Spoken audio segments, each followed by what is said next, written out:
स्वागत है आपका इंडिया न्यूज पर। मैं हूं आपके साथ चंदन भारद्वाज। आइए नजर डालते हैं तमाम खबरों पर फास्ट न्यूज में।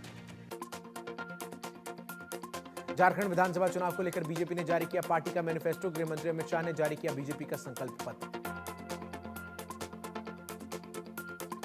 संसद का शीतकालीन सत्र 25 नवंबर से होगा शुरू। 20 दिसंबर तक चलेगा संसद का सत्र। जम्मू कश्मीर को पूर्ण राज्य का दर्जा देने के प्रस्ताव पर हो सकती है चर्चा।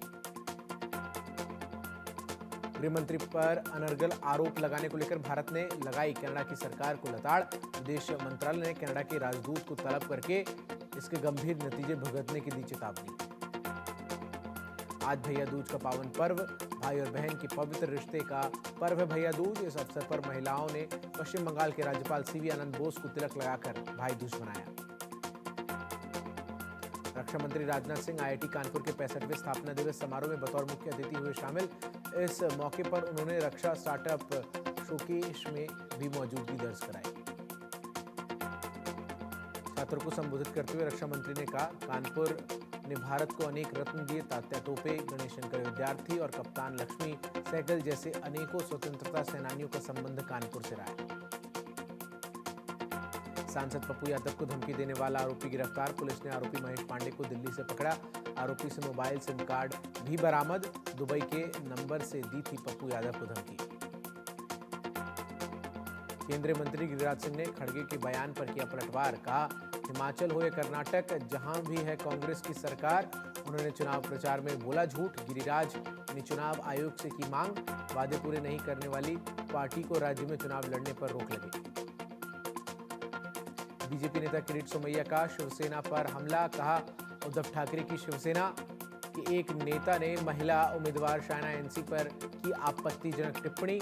इसके लिए उन्हें शर्म आनी चाहिए। साथ ही पार्टी प्रमुख उद्धव ठाकरे को देश से माफी भी मांगनी चाहिए। मेदिनीपुर उपचुनाव पर बोले बीजेपी नेता दिलीप घोष। तृणमूल कांग्रेस के राज में वो तय करते हैं कि किसे वोट मिलना है। उन्होंने बीजेपी कार्यालय में तोड़फोड़ शुरू कर दी है और अब वो भय का माहौल बनाकर चुनाव जीतने की कोशिश करेंगे। जम्मू कश्मीर में आतंक पर प्रचंड प्रहार। सुरक्षा बलों को मिली बड़ी कामयाबी। अनंतनाग एनकाउंटर में 2 आतंकी ढेर। श्रीनगर मुठभेड़ में 1 दहशतगर्द मारा गया। कई इलाकों में सर्च ऑपरेशन जारी।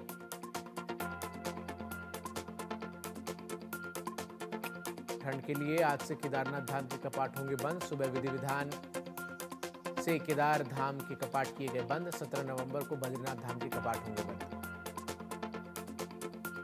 झारखंड चुनाव के लिए बीजेपी आज संकल्प पत्र जारी करेगी। गृह मंत्री अमित शाह ने बीजेपी का संकल्प पत्र जारी किया। इसके साथ ही चुनावी रैली को भी अब से कुछ देर में अमित शाह संबोधित करेंगे। आज से प्रयागराज में कुंभ मेले का श्री गणेश जूना अखाड़ा के संत करेंगे कुंभ नगरी में प्रवेश। शाही अंदाज में होगा 1000 से अधिक जूना अखाड़ा के संतों का प्रवेश। मौजगिरी घाट स्थित आश्रम में ही रहेंगे साधु संत।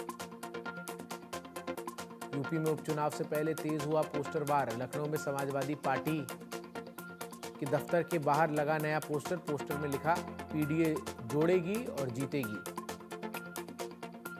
गुजरात के मुख्यमंत्री भूपेंद्र पटेल ने गुजराती नववर्ष के अवसर पर आम लोगों से की मुलाकात और दी नववर्ष की शुभकामनाएं।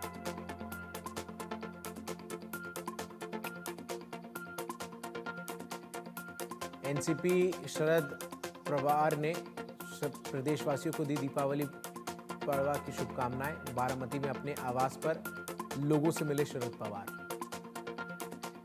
एनसीपी सांसद सुप्रिया सुले का बयान। पिछले 57 वर्षों से जब से शरद पवार पहली बार 1967 में निर्वाचित हुए थे, ये एक खुले सदन की परंपरा चल रही है। साथ ही कहा, बारामती में हर घर में पड़वा है। दिवाली के बाद दिल्ली में प्रदूषण की मार। कई इलाकों में हवा हुई बहुत खराब। आनंद विहार, जहांगीरपुरी समेत कई इलाकों में एयर क्वालिटी इंडेक्स 400 के पार। खबर दिल्ली से, जहां अक्टूबर महीने में सफदरजंग में मासिक अधिकतम और न्यूनतम तापमान 35.1 डिग्री सेल्सियस और 21.2 डिग्री सेल्सियस किया गया दर्ज। दोनों मामलों में 1951 के बाद अक्टूबर 2024 सफदरजंग में सबसे गर्म अक्टूबर का महीना रहा। पश्चिम बंगाल के बीरभूम में दिवाली के बाद छाई प्रदूषण की धुंध। रोज तड़के शहर में प्रदूषण की मार से लोग परेशान।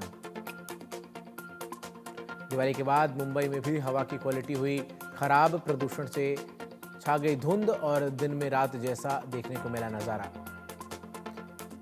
राजधानी दिल्ली और एनसीआर में इस बार हवा में आतिशबाजी का जहर कम घुला। एयर क्वालिटी इंडेक्स में मामूली सुधार। एनसीआर में नोएडा की हवा रही सबसे साफ। राजस्थान के जयपुर में भी हवा हुई जहरीली। केंद्रीय प्रदूषण नियंत्रण बोर्ड की माने तो राजधानी के कुछ इलाकों में छाई है धुंध की पतली परत। एयर क्वालिटी इंडेक्स 252 के पार। केंद्रीय प्रदूषण नियंत्रण बोर्ड के मुताबिक दिल्ली में हवा की गुणवत्ता बेहद खराब बनी हुई है। अक्षरधाम मंदिर के पास रोजाना सुबह धुंध की परतें दिखाई दे रही है।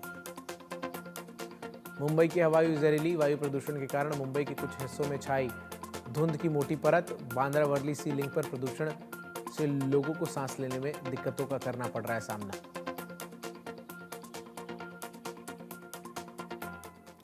बड़ी खबर आपको बताऊं, जहां हिजबुल्लाह के खिलाफ इजराइल को बड़ी सफलता मिली है और